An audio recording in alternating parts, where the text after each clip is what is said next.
എന്താണ് ചെയ്യേണ്ടതെന്നറിയാതെ ഞാൻ വലിയ വിഷമത്തിലിരിക്കുന്ന സമയത്ത് ഞാൻ ദിവസവും പള്ളിയിൽ പോകും, കൊന്ത ചെല്ലും, പ്രാർത്ഥിക്കും. നല്ലൊരു വിശ്വാസിയാണ്. കൃപാസനത്തെക്കുറിച്ച് എനിക്ക് നന്നായി അറിയാം, അമ്മ മാതാവിനെ അറിയാം. എന്നിരുന്നാൽ പോലും ഇത്ര അടുത്താണെങ്കിലും ഞാൻ കൃപാസനത്തിൽ വന്നിട്ടില്ല. കാരണം ഞാൻ പ്രാർത്ഥിക്കാറുണ്ട്, ഞങ്ങളുടെ പള്ളിയിൽ ദിവസവും കുർബാനയ്ക്ക് പോകുന്ന ആളാണ്.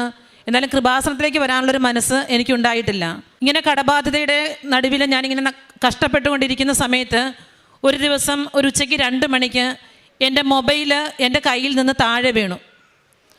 പെട്ടെന്ന് തന്നെ യൂട്യൂബ് ഓപ്പണായി കൃപാസന മാതാവിൻ്റെ പ്രാർത്ഥനയും മാതാവിൻ്റെ രൂപവുമാണ് തെളിഞ്ഞു വന്നത്. എനിക്കൊന്നും തോന്നിയില്ല. സാധാരണ പോലെ തന്നെ ഞാൻ മൊബൈൽ ഓഫ് ചെയ്തു. ഞാൻ വീട്ടിലേക്ക് പോയി. ഞാനൊരു ഗവൺമെൻറ് പ്രീ പ്രൈമറി സ്കൂളിൽ വർക്ക് ചെയ്യുകയാണ്.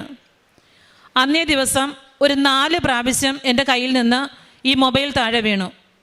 ഈ 4 പ്രാവശ്യവും തെളിഞ്ഞു വന്നത് കൃപാസന മാതാവിൻ്റെ ഈ ഫോട്ടോയാണ്. അപ്പോൾ എനിക്ക് മനസ്സിലായി, അമ്മ എന്നെ വിളിക്കുന്നുണ്ട്. അമ്മ എന്നെ കൃപാസനത്തിൽ എത്തിച്ചേരുവാനായിട്ട് അമ്മ എന്നെ വിളിക്കുന്നുവെന്ന് സത്യം ഞാൻ മനസ്സിലാക്കി.